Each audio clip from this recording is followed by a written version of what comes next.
Muhammad ibn Sirin rahimahullah ta'ala says, إِذَا أَرَادَ اللَّهُ بِعَبْدٍ خَيْرًا جَعَلَ لَهُ مِنْ قَلْبِهِ وَاعِظًا يَأْمُرُهُ وَيَنْهَاهُ. He says, rahimahullah ta'ala, if Allah wants good for you, He wants to bring good to your life. He wants you to be always in a state of good. He wants to preserve goodness for you. He will make your heart a tool that will tell you to do that which is good and to stay away from that which is bad. Your heart will come to the forefront and encourage you to do that which is good.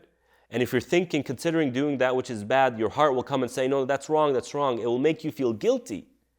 That is a sign that Allah wants good for you. We call this moral consciousness. In our times today, culture, philosophies, politics are doing everything they can to rip apart any concept of moral consciousness. They want people to have no idea what is right and what is wrong from a moral framework at all. To the extent that they will come and say truth is subjective, morality is subjective. In other words, your truth is what you want it to be. Truth is what you want it to be.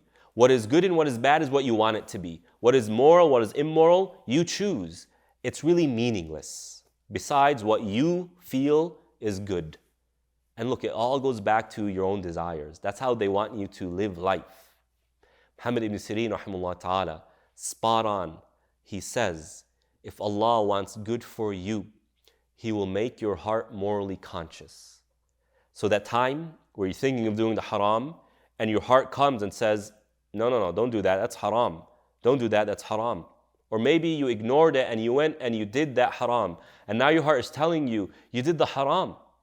How could you do that? Now Allah is going to hold you accountable. Allah could punish you. You see that voice right there? We're being taught that that is something good that Allah subhanahu wa ta'ala has put in your heart, because it keeps you alive, keeps you aware, keeps you awake. It keeps you going towards, or pushing you at least, towards what pleases Allah subhanahu wa ta'ala. And that is in your best interest. You see, the Prophet alayhi salatu wasalam, he defines what it means to be spiritually dead. Figuratively speaking, what it means for your heart to be dead. And he says, a dead heart is a heart that does not know evil and does not know good.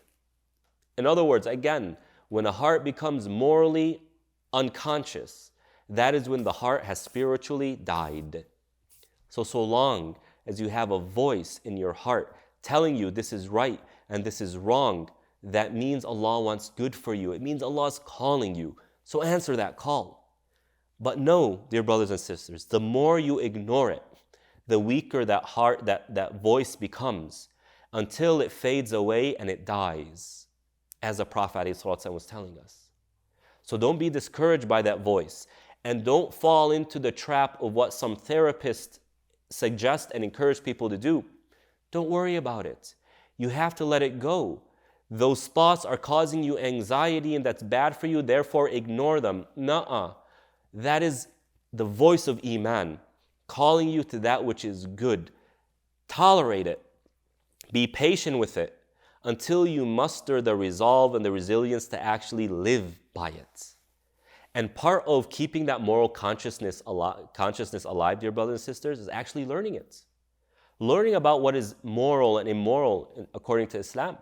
Learning about what's ethical and unethical according to Islam. We call this tazkiyah, self-development, the science of tazkiyah, the science of spirituality. It's a growing field in our times today, but really focus on it because it teaches you what is right and what is wrong. It teaches you how to see the world in terms of this lens of what is moral and what is immoral.